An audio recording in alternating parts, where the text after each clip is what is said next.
नमस्कार दोस्तों आज हम स्पार्क प्लग के बारे में बात करेंगे। जो स्पार्क प्लग है वो पेट्रोल व्हीकल में यूज़ किए जाते हैं।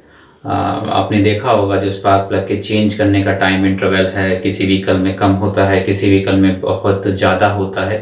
एग्जाम्पल के तौर पे लें, जैसे मेरे पास क्विड है, वहाँ पे जो स्पार्क प्लग को चेंज करने का टाइम इंटरवल है जो कंपनी ने रिकमेंड किया है वो है 30,000 किलोमीटर या 3 साल पूरा होने पर स्पार्क प्लग को चेंज करवाना है। वहीं अगर बात करें i20 की, वहाँ पे जो ये टाइम इंटरवल है वो है 60,000 किलोमीटर या 6 साल पूरा होने पर इसको चेंज करवाना है। तो दोस्तों जो टाइम ड्यूरेशन है उसमें इतना वेरिएशन क्यों है कि किसी व्हीकल के लिए जो टाइम इंटरवल है कम है, किसी के लिए ज़्यादा है, इसका क्या कारण है? इसका जो मेन कारण है वहाँ पे किस टाइप का स्पार्क प्लग यूज़ किया गया है। मेनली 3 तरीके के स्पार्क प्लग आते हैं। पहला आता है कॉपर स्पार्क प्लग, जिसे निकल स्पार्क प्लग के नाम से भी जाना जाता है। इसका जो दूसरा नाम है वो है कॉपर निकल स्पार्क प्लग, और दूसरा स्पार्क प्लग है प्लैटिनम स्पार्क प्लग, तीसरा है इरिडियम स्पार्क प्लग।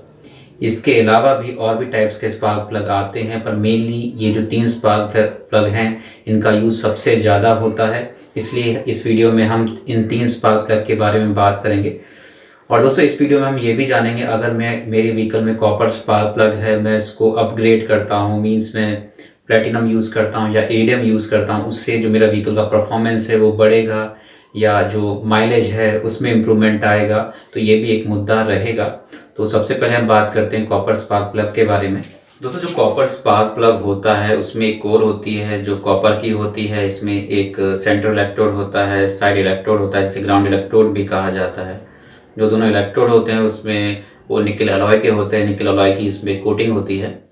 दोस्तों जो इलेक्ट्रोड होते हैं यहाँ पे कॉपर का भी यूज़ कर सकते हैं, पर कॉपर का यूज़ इसलिए नहीं करते क्योंकि जो कॉपर होता है वो काफ़ी सॉफ्ट होता है, इसका जो मेल्टिंग पॉइंट होता है वो भी काफ़ी कम होता है, वो 1050 डिग्री सेल्सियस का होता है। और जब इंजन काम करता है तो इंजन में बहुत ज़्यादा प्रेशर बिल्डअप होता है, टेम्परेचर इतना ज़्यादा हो जाता है, अगर वहाँ पे कॉपर यूज़ करेंगे तो वो या तो मेल्ट हो जाएगा या फिर बहुत जल्दी वियर आउट हो जाएगा। इसलिए वहाँ पे निकल अलॉय का यूज़ किया जाता है। निकल अलॉय बात करें, निकल का जो टेम्परेचर रहता है वो 1450 डिग्री सेल्सियस के आसपास रहता है रफली, तो जो कि कॉपर से काफ़ी ज़्यादा है। निकल भी कोई हार्ड मेटल नहीं है अगर कंपेयर करें इरिडियम या प्लैटिनम से। इसलिए जो कॉपर स्पार्क प्लग होते हैं इनकी लाइफ मतलब इनका जो लाइफ होती है वो ज़्यादा नहीं होती, इनको भी फ्रिक्वेंटली चेंज करते रहना पड़ता है। अगर बात करें कार में, अगर कॉपर स्पार्क प्लग है तो जो उसका जो चेंज करने का जो ड्यूरेशन रहता है वो 25 से 30,000 किलोमीटर रहता है। वहीं अगर मोटरसाइकिल में बात करें तो वो 10 से 12,000 किलोमीटर रहता है कि उसके बाद आपको चेंज करवा लेना चाहिए, क्योंकि जो स्पार्किंग की जो इफेक्टिवनेस होती है वो समय के साथ कम होने लग जाती है।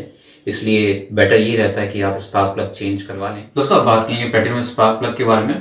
प्लैटिनम स्पार्क प्लग में क्या रहता है, जो सेंट्रल इलेक्ट्रोड होता है वहाँ पे एक प्लैटिनम की पिन को वेल्ड कर दिया जाता है। प्लैटिनम स्पार्क प्लग 2 तरीके के होते हैं, सिंगल प्लैटिनम स्पार्क प्लग और double platinum spark plug. Double platinum spark plug में क्या रहता है कि जो सेंट्रल इलेक्ट्रोड रहता है वहाँ पे तो पिन आपकी वेल्ड रहेगी प्लैटिनम की, और जो साइड इलेक्ट्रोड होता है वहाँ पे एक प्लैटिनम की डिस्क को वेल्ड कर दिया जाता है। उससे क्या होता है, जो स्पार्किंग होती है वो 2 बार होती है, एक सेंटर से साइड की तरफ, एक साइड से सेंटर की तरफ। तो जो दूसरी स्पार्किंग होती है उसका कोई यूज़ नहीं होता, वो वेस्ट जाती है। और दोस्तों जो ये स्पार्किंग होती है इससे एक एडवांटेज ये हो जाता है कि जब जो इलेक्ट्रोड होते हैं वो समय के साथ वियर आउट होते हैं, जिससे क्या होता है दोनों के बीच में गैप बढ़ता जाता है, और इससे क्या होता है जो स्पार्किंग की जो इफेक्टिवनेस होती है वो कम हो जाती है। पर इस प्रोसेस की वजह से क्या होता है, जो दोनों इलेक्ट्रोड का इरोजन होता है, जो घिसने की जो रफ्तार होती है वो काफ़ी कम हो जाती है। इसलिए जो डबल प्लैटिनम स्पार्क प्लग होती हैं इनकी life single platinum spark plug से ज़्यादा होती है, जहाँ पे स्पार्किंग एक बार होती है जो सेंटर से साइड की तरफ जाती है। और जो डबल प्लैटिनम स्पार्क प्लग होती है इनकी जो कॉस्ट होती है वो भी सिंगल प्लैटिनम स्पार्क प्लग से ज़्यादा होती है। प्लैटिनम एक हार्ड मेटल है, इसका जो मेल्टिंग पॉइंट होता है वो 1750 डिग्री सेल्सियस से ज़्यादा होता है। इसलिए ये जो स्पार्क प्लग होते हैं इनकी लाइफ भी बहुत ज़्यादा होती है, जो 60,000 से 1,00,000 किलोमीटर तक हो सकती है। दोस्तों इन स्पार्क प्लग की खासियत होती है कि ये थोड़े गर्म रहते हैं अगर कंपेयर करें कॉपर स्पार्क प्लग से। गर्म होने की वजह से क्या होता है कि जो इलेक्ट्रोड होते हैं वहाँ पे कार्बन डिपॉजिट नहीं हो पाता ईजीली। इससे क्या होगा कि अगर कार्बन वहाँ डिपॉजिट नहीं होगा तो जो स्पार्किंग की जो इफेक्टिवनेस है वो लंबे समय तक मेंटेन रहती है। आपने देखा होगा जब कभी स्पार्क प्लग को हम निकालते हैं तो जब साफ़ करते हैं तो वहाँ पे काला काला काफ़ी ज़्यादा कार्बन डिपॉजिट हो जाता है।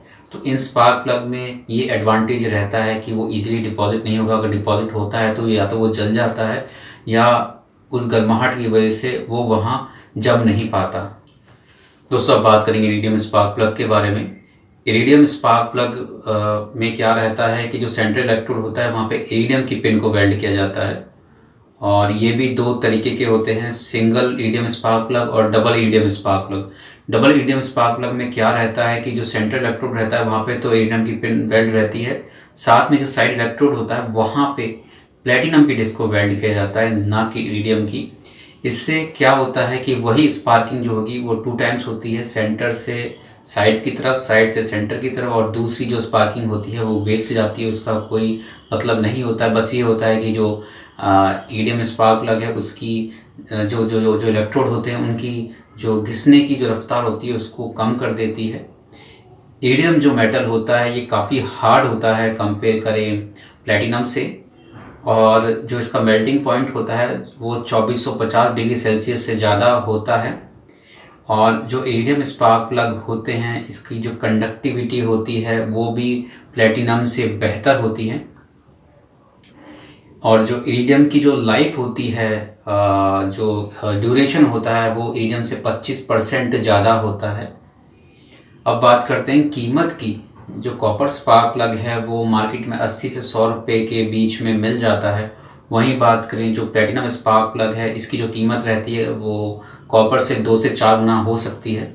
वहीं बात करें इरिडियम की तो इसकी कीमत कॉपर स्पार्क प्लग से 6 गुना ज़्यादा हो सकती है। दोस्तों बात करते हैं, अगर आपके व्हीकल में कॉपर स्पार्क प्लग है, आप उसको अपग्रेड कराते हैं, प्लेटिनम या इरिडियम यूज़ करते हैं, तो इससे क्या जो माइलेज है वो बढ़ जाएगा, पिकअप बढ़ जाएगा?